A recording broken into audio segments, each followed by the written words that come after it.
So, if you've played on a Minecraft Bedrock Edition server in the past 2 to 3 years, I can almost guarantee that you've played on a featured server at some point or another. If you don't know what a featured server is, it's basically a server that's officially supported by Mojang and Microsoft, and it supports in-game transactions with Minecoins. Recently, I've been having a lot of people ask me what I think the next Bedrock featured server will be, and while the next featured server hasn't even been announced yet, in this video, I'm going to give my thoughts on what it might be. I'll talk about the criteria that servers need to meet to become featured servers, discuss why servers like NetherGames and HyperLands almost certainly won't become featured servers, and talk about a server that's in development that could become the next Minecraft Bedrock Edition featured server. Be sure to leave a like on the video, subscribe if you're a fan of my content, and enjoy!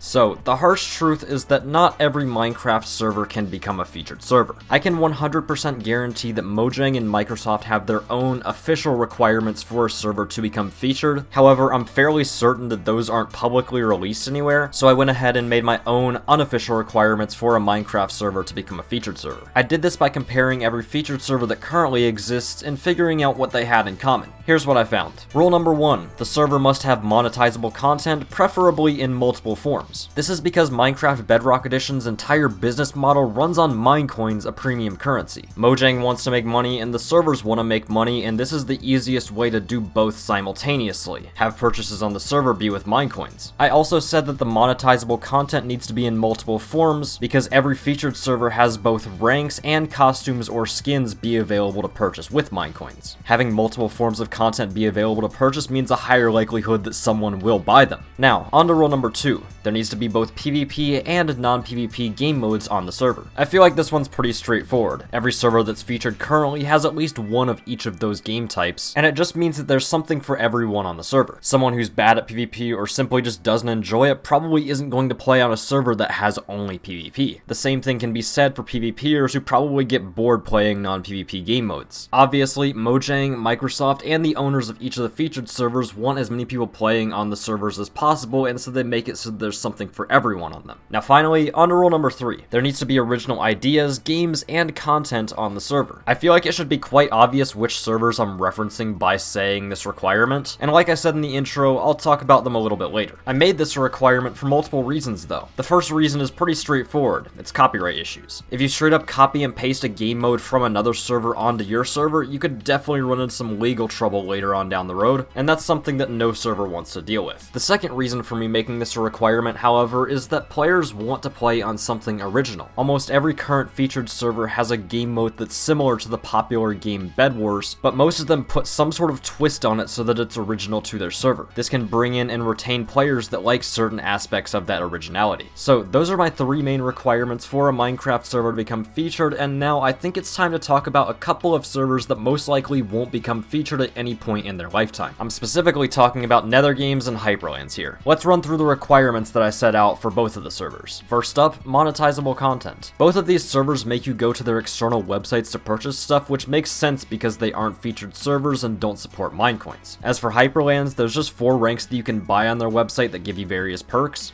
And NetherGames is basically the same thing. You can buy some ranks, but you can also buy friend slots, which is probably the dumbest purchasable thing I've seen on any Minecraft server, and you can also buy pay-to-win skyblock items. Whatever you gotta do to make money, I guess. Also, both of these servers don't really have skins or costumes that you can buy either. I know it's not the biggest deal, and it would probably be implemented if either of these servers were to be featured, but that's one thing that stood out to me. Next up, let's move on to the second requirement, having PvP and non-PvP game modes. On HyperLands, there's literally only PvP. There's not really anything to play if you don't like PvP. On NetherGames, it's also almost completely PvP game modes, but there is also a creative mode which gives NetherGames a little bit of an edge in that aspect. Now, on to requirement number 3, and the one that both of these servers fail horribly at, it's originality. I've said it before, and I'll say it again, both NetherGames and HyperLands are basically Hypixel ripoffs. Both servers in the past used to use Hypixel's maps and only stopped when people called them out, and while both of them have since changed their maps and GUI so that they aren't a bootleg Hypixel anymore, anymore, the games are still the same and aren't original at all. While it's not like either of these servers are going to run into legal action for having Bed Wars on their server, it's still the same thing that I talked about earlier. Players most likely aren't going to want to play on the same game mode that they could play everywhere else. They want to play on something new and original. With all of that being said, I honestly don't see NetherGames or HyperLands being featured at any time in the near future. So many major things would have to be changed about the server, and I just don't think it'll happen at any time soon. However, I do think it would be a good idea to turn our eyes to Galaxite because I see it as a good model of a featured server. I also think that we can get a lot of good insight from Galaxite since it's the newest featured server releasing in June of 2020. Let's go through my requirements of being a featured server again. First off, monetization. On Galaxite, there's a rank called Ultra which just gets you a bunch of quality of life perks on the server. You can also buy skins, costumes, and cosmetics to use in-game, all of which use the Minecoin system because Galaxite is a featured server. As for PvP and non-PvP game modes, Galaxite has both. They've got games like Chronos and Core Wars if you'd like to PvP, and they've got games like Hyper Racers and Fill the Gaps if you don't want to. As for original content on Galaxite, they've got that too. Chronos is basically one of a kind in all of Minecraft, and Core Wars and Hyper Racers are cool original takes on already existing games. Like I said earlier, Galaxite, while it's still new, is still a really good model for what a featured server on Minecraft Bedrock Edition should look like. With that said, I think it's time to shift our focus onto what the next featured server will be. I've talked about this a little bit on my live streams before, and a suggestion that I keep on seeing is a server that's currently in development by a content creator that you almost certainly know called Tubbo. The server is going to be named TubNet, and here's a little clip of him talking about it on his live stream a while back. We're doing quite a lot of 3D models, so these are like things to make maps look more interesting,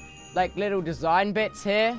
Hi, Tubbo, this is one of the 3D models from the gravestone. To Ryan and Reese. Thank you. So this will be what is actually in Minecraft here, and then this is a little clip from one of the games we're working on, which is called FFA. So we were going for maybe like a TF2 kind of vibe with this. So that was something we're working on. Oh yeah, here is a little bit of texture pack that was worked on.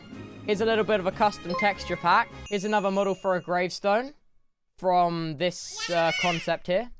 It's one of them. I think this is like the first draft for one of like a plaque or something for a game. Now obviously, that clip doesn't give us too much to go by in terms of if it'll be a Minecraft Bedrock featured server, but there are still a couple of things that make me think that it's a possibility. The 3D models that he mentioned and showed in the form of the gravestones remind me a lot of what we already see on Bedrock. Also, on the official Twitter account of TubNet, there was a poll posted in late January asking, will you be playing on Java or Bedrock Edition? I know there's been a lot of talk about the server having crossplay where you can play on the same server on either version of Minecraft. The fact that there's a possibility of it being a Bedrock server makes me think that there's an ever so slight chance that it might be a featured server at some point. Do I know for sure though? Not at all. And I guess to answer the question of this entire video is that I don't really know what it'll be. If I had to guess, it would probably be another server like Galaxite that just kind of comes up out of nowhere and not one that even exists yet. There's just so much that you can do with a server when building it from the ground up instead of trying to convert an already existing server or idea into a featured server that conforms with Microsoft and what they want. I really don't know though, and we'll just have to wait and see what it ends up being. If you've got any more ideas or insight on what you think the next server might be sure to let me know in a comment. With all of that being said, however, I think that's going to wrap it up for this video, and I hope you all enjoyed. If you did, please consider subscribing to my channel. A lot of my videos are very similar in style to this one, and if you enjoyed this, I guarantee that you would enjoy some of my other videos as well. Also, before we end, I'd like to give a huge shout out to all of my YouTube channel members. They support me for $4.99 a month, and they get some cool perks like getting their names displayed at the end of every YouTube video. If you'd like to become a channel member or check out what other perks they have, you can do so by clicking the join button next to the subscribe button or by clicking the members link in the description. Once again, thank you to all of my channel members, and thank you for watching this video. I hope you all enjoyed, and I'll see you in the next one.